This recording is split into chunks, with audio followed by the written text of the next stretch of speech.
August 9th, 2020. Paramedics entered a flat in Birmingham, UK to discover a distraught mother sitting next to her daughter's lifeless body. But what appeared as a mother's grief was a facade for a darker reality. This is the chilling tale of Nikki Priest and her daughter, Kaylee. Kaylee is born. At 18, most people are full of excitement and plans for the future as they step into adulthood. But for Kaylee Priest, or Nikki as everyone called her, things were a bit different. Instead of dreaming about college or backpacking through Europe, she was awaiting the arrival of her first child. January 31st, 2017. Just before turning 19, Nikki welcomed a beautiful baby girl she named Kaylee Jade. The identity of Kaylee's father remains a mystery, but a man named Dan Gregory shortly came into Nikki's life after she gave birth. Now for Kaylee, Dan was the only father figure she knew. He showered her with love and treated her as his own. It's comforting to know that Kaylee had someone who cared for her, especially since her own mother struggled to show her love. According to Nikki's sister, Kaylee Priest, Nikki had struggled with the challenges of raising a child and would moan about parental duties, such as feeding Kaylee. Kaylee remembered a time when their mother got upset because Nikki took Kaylee to the park without a coat to meet a boy and stayed out late until 11 p.m. That incident led to Nikki leaving her family home and cutting him off from her daughter. Kaylee said that Nikki always seemed to put herself first. When they lived together with their mom, Nikki would often pass off her parenting responsibilities to others, so she could spend time on her phone, posting photos, videos, and live streams on social media. One time, Nikki even sent Kaylee a message claiming that Kaylee had injured her eye by running into a door and looked like she'd been smacked up, and then ended the message with a laughing emoji. Kinda makes you question if Kaylee was actually smacked up. Now, Kaylee wasn't the only one who had stories like this to share. After Nikki moved out of the family home, she went to live with Dan, who was still living with his mother, Lisa Dixon. Lisa remembered how Nikki's parenting style changed as Kaylee grew older. She saw Nikki become strict and sometimes even cruel. Lisa saw Nikki using corporal punishment, like hitting or smacking, to discipline Kaylee not just once, but 6 times. A tenant from the same apartment building as Dan's mother, April Cooper, claimed to have heard Nikki raising her voice at Kaylee, who was barely 1, and telling her, "I'm gonna fucking kill you." While Dan and Nikki stayed together, Dan was the one to take the role of Kaylee's main caregiver. He made sure she was taken care of, entertained, bathed, and loved, all while Nikki slept in or focused on her TikTok videos. And now, what do we know about Kaylee? There are plenty of photos of her in times where she appeared on TikTok with her mom. Outside of these, we don't know what kind of child she actually was. Was she a girly girl who loved dolls and dresses, or did she prefer running around outside and getting dirty in the mud? Sadly, we'll never know. And what's even more heartbreaking is that her own mother probably didn't even know. According to Dan, though, Kaylee was a happy and bubbly kid, but unfortunately, that was soon gonna change. March 19th, a few weeks after Nikki gave birth to her baby boy, she and Dan decided to end their relationship. Nikki had found out Dan was cheating on her while she was pregnant, and Dan was fed up with her self-centered behavior. Nikki took her 2 kids and moved to Flat 14 on Stonebridge Crescent in the Kingshurst area of Birmingham, UK, and it was there that Kaylee's life came to a tragic end. Happy and bubbly, no more. When you picture a little girl's bedroom, what do you imagine? You might see pink walls, princess posters, maybe a fluffy rug and sparkly curtains. It's probably the dream for a lot of little girls, isn't it? But for Kaylee, that dream was just that, a dream. Instead of a magical space, her room was empty. No curtains, no carpets, not even a proper bed, just a dirty mattress on the floor. And outside this room, she had a tiny play table where she ate and spent most of her time, alone and abandoned. It's heartbreaking to think about how different Kaylee's reality was from what she deserved. On the other hand, we have Nikki, busy, posting dance videos on TikTok, mostly appearing as a single young woman with no kids. However, occasionally she would feature Kaylee in her videos. Looking back on these videos now, knowing what happened to Kaylee, it's shocking to see how Nikki acted differently behind closed doors. Later during the trial, a former babysitter revealed that Nikki would often use offensive language toward Kaylee and express regret about having her. She even saw Nikki slapping Kaylee many times. One incident involved Kaylee running around her baby brother and not listening when asked to stop. And when she cried for food and was ignored by Nikki, she put on a tantrum. Nikki just snapped. She walked up to Kaylee and slapped her, pulled her hair, and then dragged her to her room. When the bedroom door was opened again, the babysitter saw Kaylee lying on the cold floor of her room. The babysitter said, "Nikki was just swearing, just kept calling Kaylee a brat. I was gonna take Kaylee. I was scared of what she'd do while I was gone because of what she'd done while I was there, but I had to walk home. Also, a neighbor with her husband and 2 sons below the flat Nikki stayed in, Charlotte Cliff, said she always heard crying and screaming. It seemed to happen almost every day. Charlotte also mentioned that she could hear Nikki shouting and screaming at Haley, with constant yelling and arguments. She recalled hearing Nikki telling Kaylee to go away and leave her alone. Charlotte added that she'd never heard any happy sounds coming from that flat, but unfortunately, things were about to get far worse for poor Kaylee. The new man. May 2020, right after Nikki broke up with Dan, she started dating Callum Redfern, a man she'd known for 8 years. Their relationship got serious pretty fast. Nikki's sister Catherine mentioned that at the beginning of that relationship, Nikki told her that she wanted to have kids with Callum someday. Nikki even suggested that Callum move in with her and the kids, but he wasn't ready for that yet. Callum's actually a year younger than Nikki, so it makes sense that he wasn't ready to be a full-time dad with 2 young children. Even though Callum didn't move in, he still spent a lot of time at Flat 14 and with Kaylee. Callum's closest friend, Matthew Alport, mentioned that he saw both Nikki and Callum disciplining Kaylee, but he thought little of it. He said, "I saw that a few times, once or twice a day, not every day though. Kaylee would be crying for a couple of minutes, then she'd be okay again." But looking back on what happened, Matthew wished he had done things differently, like checking on Kaylee himself. Now back to Nikki again. Despite having 2 young children to take care of, Nikki enjoyed spending lots of money, not on her kids, but on her new man. In the early stages of their relationship, Nikki gave Callum money to buy himself a BMW, because she was completely head over heels in love with him, according to Matthew. Even though she had debts, overdue rent, and children to support, Nikki used her universal credit to buy that vehicle. As Matthew explains further, it appeared that Callum was more than willing to take advantage of Nikki's generosity. When they went to London to buy that car, it turned out that it actually cost less, but Callum kept the extra money for himself and told Matthew to keep quiet about it. On top of this, Callum was once involved in a police chase with both Nikki's son and Kaylee in the car, so it was clear that he wasn't interested in winning any Boyfriend of the Year or Dad awards, and the relationship was obviously headed for disaster. But neither Nikki nor Callum seemed to realize it, leaving poor Kaylee to pay the price with her own life. A life cut short. August 9th, 2020, sirens blared as medics, officers, and forensic experts rushed to Stonebridge Crescent. Their destination? The apartment building where Nikki and her children lived. Specifically, they went to Flat 14, where Kaylee had tragically met her end after being beaten to death. The big question on everyone's mind was, what happened to Kaylee? A little girl full of life who deserved so much more. The walls of Flat 14 may not be able to tell us, but CCTV from that day shed some light on the situation. It revealed a mother-daughter relationship that was, at the very least, concerning. Now, watching the footage, you might mistake Nikki and Kaylee for strangers forced to share an elevator. Kaylee looked up to her mother for attention, while Nikki seemed more interested in her own reflection in the mirror. And as they left the apartment building for the local park, Nikki walked ahead of Kaylee, not reaching for her hand or even checking to see if she was following. Sadly, this footage captured the last moments of Kaylee's life. After spending a few hours at the park, Nikki and Kaylee returned to the apartment, where they were later joined by Nikki's boyfriend Callum and his friend Matthew. Later in court,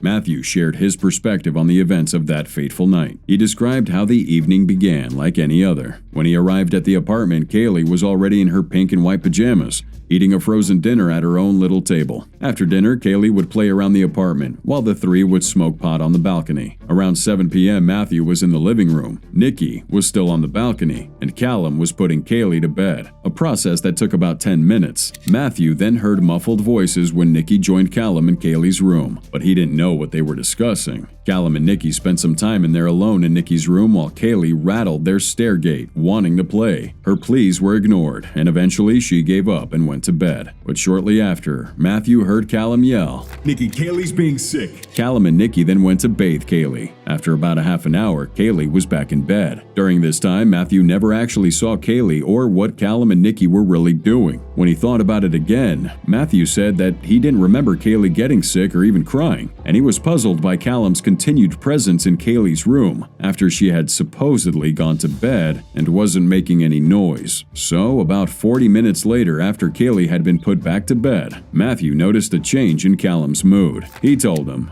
Come on, let's go. Before they left, Callum stopped at Kaylee's room and whispered, "Good night, I'll see you tomorrow." Matthew mentioned that the stair gate was closed, and Callum stepped over it, and that was Matthew's side of the story. But Callum's friend only witnessed a part of what happened. Text messages might shed more light on what was really going on in Callum and Nikki's minds that night. August 8th, at 11:14 p.m., Nikki responded to a text from Callum asking about Kaylee, saying, "She's still being sick." Callum then asked, "Why? What's up?" Nikki replied, "Nothing, babe. Just feel sick, and now just sick in the bowl. She gets upset when I go to check on her, babe." Callum then asked if Kaylee had thrown up in bed again, to which Nikki replied that Kaylee just felt sick. She then changed the subject completely to express how much she missed Callum and enjoyed their day together. "It was so nice seeing you today. I really missed you, man. And good sex. I love it. I love you." Callum responded with, "Me too." And they exchanged I love yous. Don't you think that's a little strange behavior from a concerned mother? On the same night, Nikki also received a message from a friend asking for advice, and she replied, "I know how you're feeling, girl.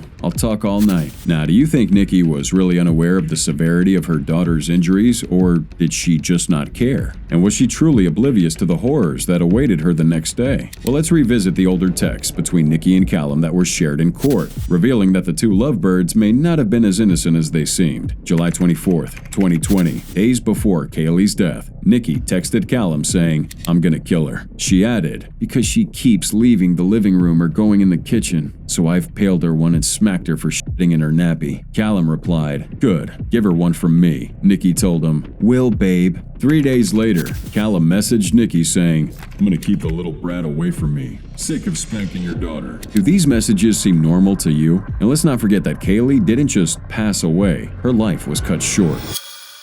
Flat 14, now a crime scene. August 9th. Although Kaylee's expected time of death was at midnight, Nikki didn't call emergency services until 11:11 a.m., by which time Kaylee had already passed away long ago. When Caitlin Harper, an apprentice paramedic, arrived at the scene, she found the door slightly open. As she entered the flat, she announced herself, and a female voice called out for her. She then found a distressed Nikki in Kaylee's room, crying and calling out, "I don't think she's alive." Kaylee was lying on the floor, unresponsive, with a stiff body and purple lips, indicating that she'd been deceased for some time. Caitlin was surprised to see Nikki wasn't attempting to resuscitate Kaylee, as she would have been instructed to do so by the dispatcher. Also, Nikki wasn't even holding Kaylee's hand or attempting to make any contact with her daughter. And not only that, but the room was dark, and when Caitlin asked Nikki to turn on the light, she was told that the bulb had been broken for a while and hadn't been changed. At that point, Caitlin looked around and noticed that the room was anything but loving. There was no duvet cover on the duvet, no sheet on the mattress, no curtains or blinds on the window, and not even a carpet on the floor. And the mattress Kaylee was supposedly sleeping on was really dirty. One more thing Caitlin noticed was blood, a sign of severe internal bleeding. When Caitlin asked Nikki what had happened, Nikki explained that she had put Kaylee to bed at 7:30 p.m. and that Kaylee had been sick 3 times the night before. She mentioned that the last time she checked on Kaylee was around 10:30 p.m. and sadly found her lifeless when she woke up at 10:30 a.m. Nikki said she tried to perform CPR on Kaylee but stopped when paramedics arrived because she became too upset. When Caitlin asked if Kaylee had any recent injuries, Nikki nonchalantly mentioned that 2 weeks ago, Kaylee had fallen off her play table and hit her head. Although Kaylee vomited after that fall, Nikki claimed there were no other injuries and that Kaylee seemed fine, just with a decreased appetite. Caitlin and her colleagues decided to investigate further and discovered disturbing marks, bruises, and red abrasions all over Kaylee's body when they removed her pajama top. The police were called in, and upon seeing those injuries, they declared this place a crime scene. One of Caitlin's colleagues, Paul Woodcock, observed that Nikki appeared distraught during the entire ordeal. He said, "She seemed a bit like her thoughts were scattered, moving around, not focusing on anything specifically. She wasn't in the bedroom. She was in other parts of the flat." Now, we don't know if she was upset because her daughter had just died or because the police had gotten involved. And you remember how crazy Nikki was about Callum? Well, that all changed when the police got involved. She wasted no time throwing Callum under the bus, claiming Kaylee was fine until he showed up at the flat. Now, why did she turn on him so fast? Perhaps she was perfectly aware of what the police would find if they dug deeper. Little Still, Kaylee's cause of death was determined to be blunt force trauma to her chest, abdomen, and ribs. Everyone was wondering how a toddler could sustain such serious injuries. It was obvious Kaylee didn't just fall off a table. An adult definitely caused those injuries. Dr. Dewey Evans, a consultant pediatrician, later confirmed that. He said, "Those many marks found at post-mortem represented multiple blunt force injuries to Kaylee. Injuries mainly caused by an adult, and not by the day-to-day activity of a toddler." He even compared these injuries to those of a toddler being hit by a car. That's how severe they were. It was revealed that Kaylee had older injuries as well, like broken ribs and fractures, indicating a pattern of abuse. And that same day Kaylee's body was found, Nikki and Callum were taken into custody. Nikki for willful neglect of a child, and Callum for willful ill treatment. They later added a murder charge once they found evidence of prior abuse. However, both were let out on bail while the investigation proceeded. The aftermath.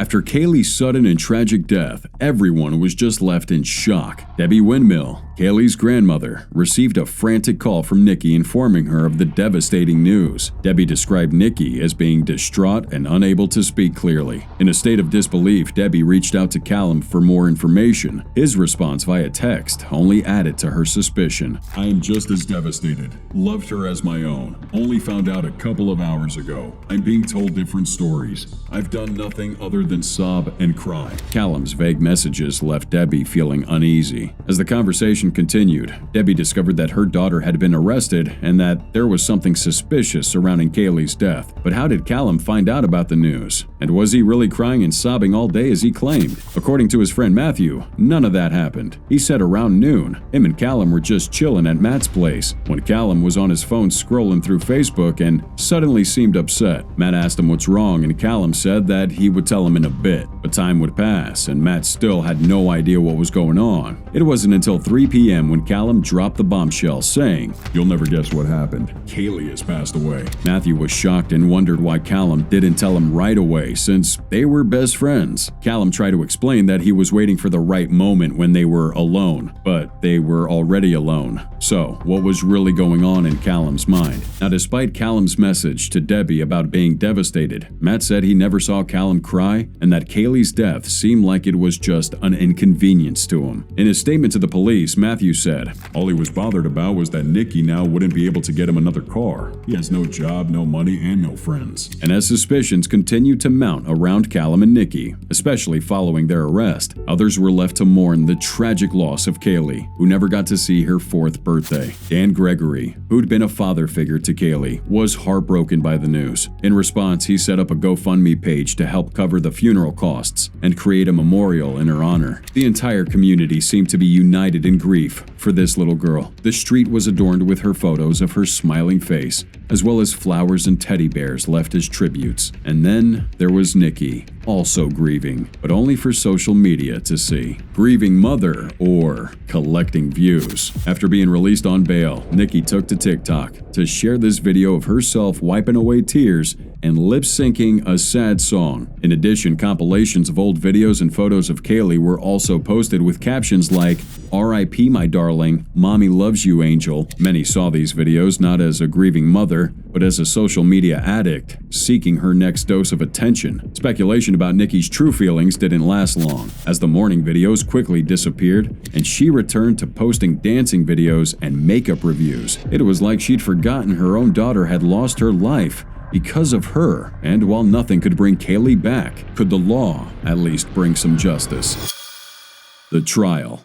During Nikki and Callum's trial, the prosecution criticized their conflicting stories about what happened to Kaylee as fragile and full of inconsistencies. Despite Kaylee having injuries from previous weeks, the prosecution argued that the most severe injuries leading to her death occurred on August 8th, when Nikki and Callum were together. According to their account, Nikki and Callum wanted some time alone. They claimed they ended up beating her severely, with intent to either severely harm her or end her life, and so both were held responsible for the tragic outcome. Callum and Nikki both denied the murder charges. Callum insisted he was never alone with Kaylee that night and was unaware of Nikki mistreating her before. On the other hand, Nikki's defense team argued that the only absolute failure in the mother's parenting was letting Callum enter her daughter's life. Nikki admitted to moments of frustration, raising her voice, and occasionally resorting to physical discipline. But she said there were always boundaries and denied ever using excessive force. According to Nikki's account, it was Callum who had overstepped those boundaries. She said,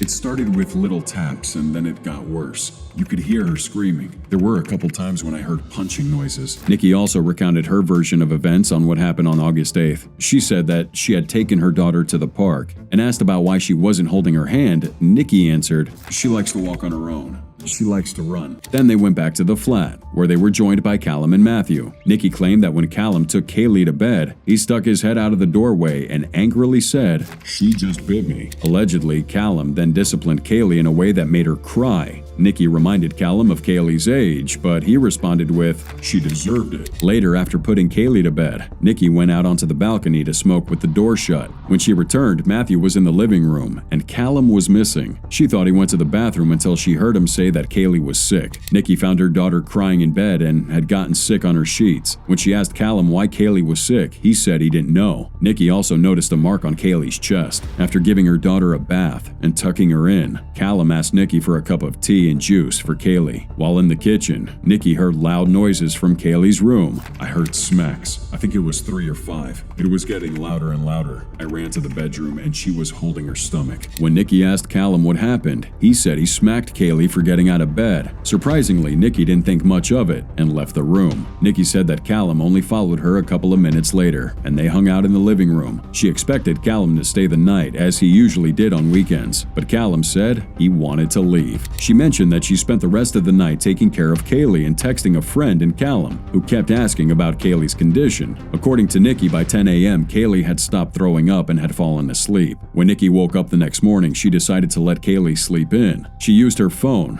brewed tea, and took a cigarette break, having no idea the nightmares and flashbacks she'd soon be haunted by from that fateful day. When she went to wake up her daughter, Kaylee's arm was cold and her body was stiff. That's when Nikki's memory allegedly gets hazy. She said in court, "I just remember dropping to the floor and screaming." Then she phoned Callum, and when asked why, she replied, "I wanted to know what he had done to my little girl." When asked why she hadn't called emergency services immediately, she said, "I was scared. I didn't know how to approach it." She mentioned that telling them about what Callum had done was hard for her. She said, "I was scared to say what he had done. I was scared he might come at me and hurt me, so I didn't want to say anything to the police." On the other hand, Callum's defense argued that Nikki was too focused on social media and cared more about her phone than her daughter. In response, Nikki said, "I like to dance. It doesn't mean I didn't love my little girl." The text message she sent Callum saying, "I'm gonna kill her," was also mentioned. In her defense, she explained, "She had been naughty. It just came out. It doesn't mean I was gonna do it." Regarding the state of Kaylee's room, Nikki mentioned she was tight on money. She admitted,